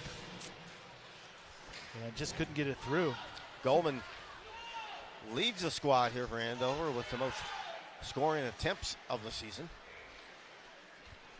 Although tonight it's been Gravik who's had many opportunities as well. Gravik moves in, loses his head to the ice.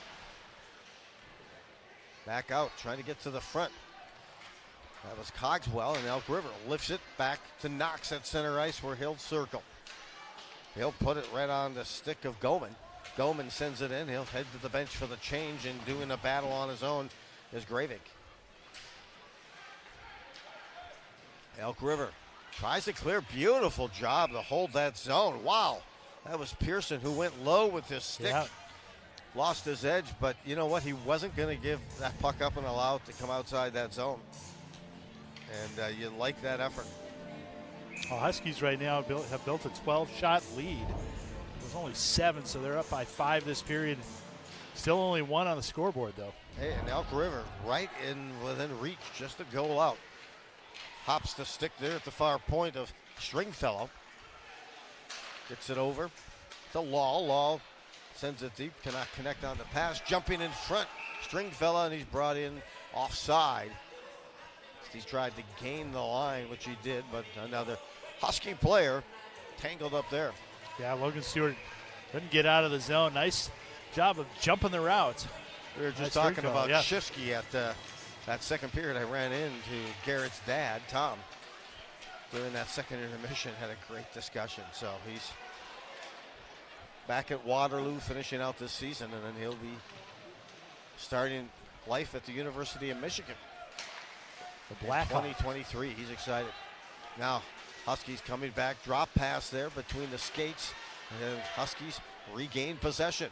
Looking to center, Goman again, trying to work with it. Goman again at the blue line, held in. There's Law, back to Knox, over to the top, shot from the dot, and the score, and the loose puck, and did they call it a goal? Yes, they Logan did call Stewart. it a Yep, goal. Logan Stewart. So that's from Knox to from Law to Knox. Yep. And let's see, Stockman got up. Let's see if we can get a. Seward will get credit for that goal. It'll be his second of the season for the senior. Well, that was just tenacious out front. Oh. And he was standing there and got cross-checked right in the back. Now look at puck right there, and bam, and it was tape-to-tape passing. Tape-to-tape passing. And it came from Law over to Knox. Knox looked like he wanted to gear up and drive a slap shot, but then he passed it. Yep. The shot went near the goal, hit some traffic in front, and picking up the loose change and burying it back of the net of Seward. Thought Stockman might have been nicked up a little bit on that. Skating back in, and it's funny how when that head goes up, the stick goes up. Over the top of the puck there, and it was lifted also underneath that time by Zinda. Huskies jump back out to that 2-goal lead.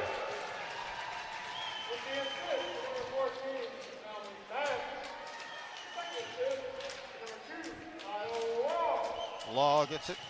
So Tommy Babb will get the assist along with Law.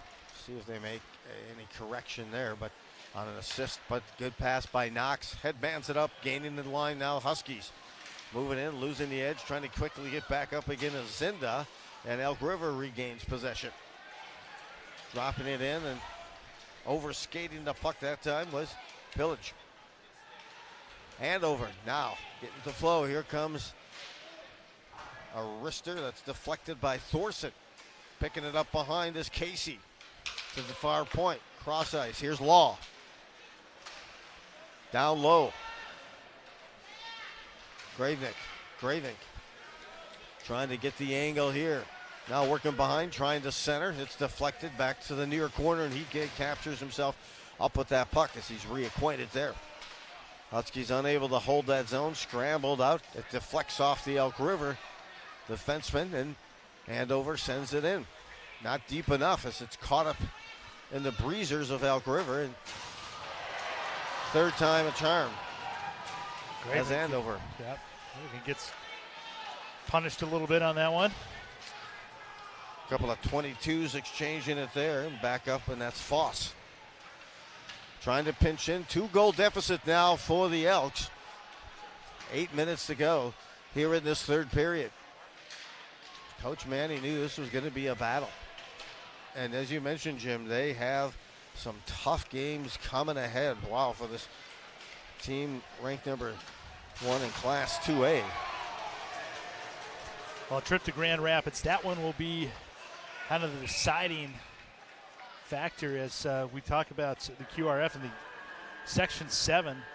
Andover first, Grand Rapids second, Blaine number 3 in the QRF, Forest Lake. Yeah. There we get a look at the Class 2 rankings. Andover, Cretin Hall, 15-3. Hill Murray, who Andover has defeated. Edina, yep. Wayzata. There's some traditionally great schools there, hockey schools. Nice to see Edina back up there. You got it. 7 and change to go here in this third period. One more goal would certainly give that Huskies a win, but right now they'd like to get that cap goal. We're at that 2-goal spot again. Yep. Where it's that tweener spot. It's, hey, we can relax, but then the opposing team scores, and bam, the deficit's in half. You know, I think one of the things that there's no clear-cut number 1. Andover has done great. They've been up there, but last year, you know, Maple Grove was undefeated. You know, really kind of the class of 2A, at least during the regular season. In front, I thought maybe they were going to capitalize there. And there's a chance there for Caden. But Casey had that puck disrupted before it got to him. The number 1 line back on. There's Thoreson again. Thoreson getting positioning. Make a little give and go back. And now here's Casey. Back and go. Tick, tack, and no. Again, oh my goodness. That was right on the doorstep. A great play with the stick there by Elk River. I thought Thoreson had that thing buried back of the net. Yeah, Skyberg, the defenseman, was able to get his stick just kind of wrapped into Thorson's. And Casey, in selfless fashion, probably could have taken that shot, but he decided to dish it over to Thorson. 6:20 to go in this third period. A 2-goal lead, and Andover trying to extend that lead to a comfort zone. With Elk River, they've had a couple of 2-goals lead, and they've brought it back to within 1. Elk River scored the first goal of the game in that first period, and at the end of 1, it was 1-1. Huskies cross ice, now set it ahead. Goman comes in, takes this shot, rebound comes back, and a rare rebound given up that time by Stockman. He minimizes those rebounds, and that's that skill of that position. But it was a good shot by Goman that induced that big rebound. Looking behind the net now, setting it up at half wall, top of the circle, and carried out in Elk River. Has it momentarily, sends it cross ice, and in possession now is Cogswell. Trying to send it back, still running after it there is Babb. Locking it loose is Pearson. Pearson crouses in, Babb comes in again, and that's deflected over the top of the net, and oh my. That came from nothing. It was like from 0 to 60 in terms of a scoring attempt. Yeah, between right there you can see it was Babb and Pearson. And just missed. Kind of hopped his stick towards the end. And over on the draw, that was Goman. They win it. Back to Law. Into the corner. Babb. Into the corner again. Good check by Goman as they continue the pressure. No easy outs there for Elk River. They get it just beyond the blue line, and it's sent right back into the near corner by the Huskies. Under 5 to go. South of 5 minutes here in this third period. The Huskies have put up one more goal and have now elevated their lead back to 2 goals again at 4-2. Moving it up ice, directed. They're going to try to keep Browns honest down here is Elk River. They haven't had many shots on goal in this third period as the Huskies have pretty much dominated play in their end, at least in the Elk River end. Just a few shots separated these two teams as we started this third period. Now shots on goal are at 36-20. Moving in, Casey couldn't get a stick on that pass back out, and Knox now Psychos puts it back to Thoreson. Thoreson moving in. He was going to try to put a backdoor pass there to Caden Casey, but it floats to the corner. What vision these guys have. Coming in, top of the circle. Elk River will now skate out. That's Reinhardt. Up ahead now, off the stick. Collision back on line. Good job of stretching that time by Casey, so he wouldn't be offside. In now, and here comes Thoreson. Chasing that puck. They'll work it up ice. Will Elk River get a piece of the puck right at beyond the red line, and play continues here.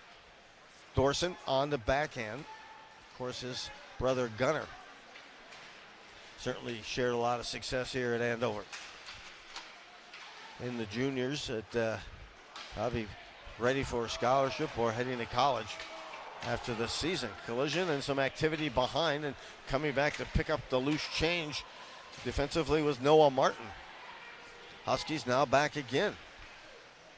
Just when they're deep in their own end, they can rocket their way out of their own end. Thoreson will head to the benches. Two of the three guys on his line are already there. You know, Joe, we've mentioned a couple of alumni. Probably the most important one took a flight to Beijing this week, and Maddie Rooney. That's right. Will be a former boys goalie for the Andover. Will help defend her gold medal. Yeah, what an experience that had to be for her in 2018, because it was quite an experience for all of us. There's a shot that just missed an open net, just came off the board and caromed awkwardly. But it was just great to see her have that success. And, of course, Team USA as well. Yes. On the doorstep here, jumped up and gathering it and holding on to freeze that puck is Braun. Elk River just trying to get some activity in front. We're going to see if they're going to pull their goalie here. With 2:18 to go in this third period, Joe Runin along with Jim Childs. Thanks for joining us on this Thursday night QCTV, and that's exactly what they're going to do. They're going to call a timeout and bring probably that extra attacker on. Will Elk River. And you nailed it right. Stockman just jumped the bench. Jumped the boards. He'll be on the bench. Offensive. They haven't had a whole lot of offensive zone play and or face-off. So this is really, you don't know how many more you're going to get. Andover scoring by the period. I mentioned coming into this game, they had outscored their opponents 92-46. So tonight it's 96-48. But what I found kind of interesting was that in the first period, they've scored 27 points. In the second period, 28 goals. And in the third, 28 goals. And in the most important one in overtime, 2 goals. Yeah. But what a balance, 27, 28, 28. Just in terms of continued pressure. Coming up here for Elk River, Zimmerman. Tino Grace, yeah, Tino Grace. Osseo, Duluth East, which is a shell of what it has been in the press, Mounds View and Blaine. So, very winnable games coming up. And then the Andover schedule, tough Rogers team, tough Centennial team. Blaine is always tough. And then the Grand Rapids. That will be a good matchup up at the Iron Range Arena. And just like 5-6 games remaining, because the last game of the regular season for Andover is on February 12th. And that is here in Andover against Maple Grove. Another tough team. It's very much. So here we go. Table has been set. The goal is empty for Elk River. Extra attacker on. The Elks trail by 2 goals with 2:18. They've dropped the faceoff, and now they're going to drop Casey from that faceoff circle. He's out. Thoreson took the draw. Battle here at the half wall. We can see the fans, but I cannot see the players. Telepathically, I'm going to say it's Thoreson in there. Uncommon whistle blowing. on a dead puck, I guess. Maybe Thoreson had fallen down in there. See if the Huskies win this faceoff, and maybe with a nice pitchfork backhand of the puck, send it into the open net. We'll see. 2 and change. Faceoff. They'll reset. This time Casey will stay in for that draw. Tangled up there. Holding the zone. Here comes Elk River. Pressure on. A big wrister through traffic. Just missed the net that time. They were lighting it up. A good scoring opportunity. Again, far near point to far point. The net is loose. No reset as a collision occurred there between Casey and I think that might have been Mears. No, number 9, Johnson. Johnson, the leading scorer. Got to have him on the ice. Extra attacker is on. The Huskies have a 4-2 lead. Face-off controlled by Elk River. Near here, face-off, good direct, good focus by Bronze. He makes a wonderful save. It comes out, skates out to center ice. A backhand by Thoreson misses the net. Backhand and an open net away from a hat trick there for Thoreson in point 100. Elk River coming back on this backhand, deflected behind the net. 120 holding the zone just inside the blue line. Backhand at the tip of the umbrella formation. At that tip is number 6, and that's Skyberg. He has it now. Back to the side. Now wrister. Pad save through a lot of traffic. Good focus. Gearing it up again. Another wrister. Trying to go back door and fanning on that on the back door. Unable to connect was Elk River, but they still hold possession. Under a minute to go in this contest. 2-goal lead for Andover, and they have a 2-goal lead. Sent in center ice, just beyond the blue line. Beyond center ice, and it's an empty netter. Congratulations on that empty netter by Caden Casey. That will get him, I believe, point number 98 of his career. Yeah, and let's see who the assists go to, because that will be point number 100 possibly. I was trying to double check and see if they had changed any of the scoring in that second period on any additional assists. What he got control of this, and look, he just very nonchalantly went, oh, it's an open net. I'm still about 5 yards behind center ice, but I'm going to snap this off. That is the 5th goal of the game, and that is your dagger. 5-2 lead now for the Huskies with 35 seconds to go. Thoreson does get the assist. If it stands correct for Thoreson, that is his 100th point as an Andover Husky. Yes. In his career. Now, Caden Casey was an Elk River Elk last year. Sent back in there by Elk River, but with 10 seconds left, the Andover Huskies are going to nudge their record to 16-2-1. Meanwhile, it'll be the first loss in 5 games for Elk River and head coach Gustafson. They played well. They were tight. Yes. They had the 1-0 lead in that first period. Really, the beginning of the second period for about the first 4 or 5 minutes has really been the difference of the game. I mean, it's been back and forth other than that small window there. Well, the number 1 ranked team in Class 2A picks up a 5-2 win tonight over Elk River. The win goes to Braun. Even that marking impressive, and the loss to Elk River. A nice effort by Stockman in goal there, but a couple of goals for Thoreson in that second period, and of course the dagger came on that empty net goal by Casey. Yeah. And the assist to Thoreson gave him 100 points for his career. You get a look at him right now congratulating the Elk River team, and congratulations to Coach Manny. Hey, he was concerned about this game coming in. Yeah, and he should be. Every game after this, this is kind of what could be one of those look-away games. Elk River is not going to be easy through Section 8. They'll give Morehead and Roseau a good run for it, and we wish them a lot of luck as the season goes on. But Huskies will retain their number 1 ranking. Certainly will, and there you have a chance here to catch more of the activity, and as the Huskies now gear up for their final 5 games. Hey, thanks for joining us tonight.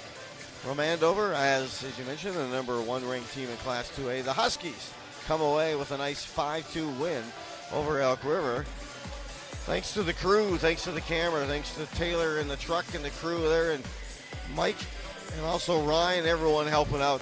A team effort. I'm Joe Rulin, along with Jim Childs. Thanks for joining us in this 5-2 win on this QCTV Thursday night event. Have yourself a Major League evening at a minor league price.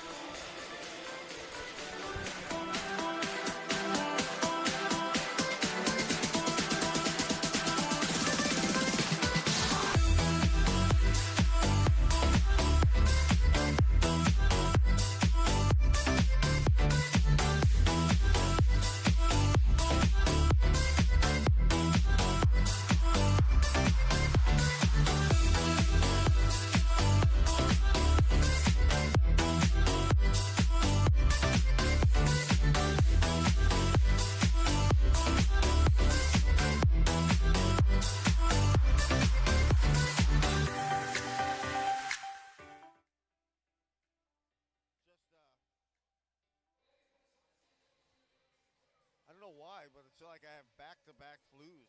I got rid of it and they came back again.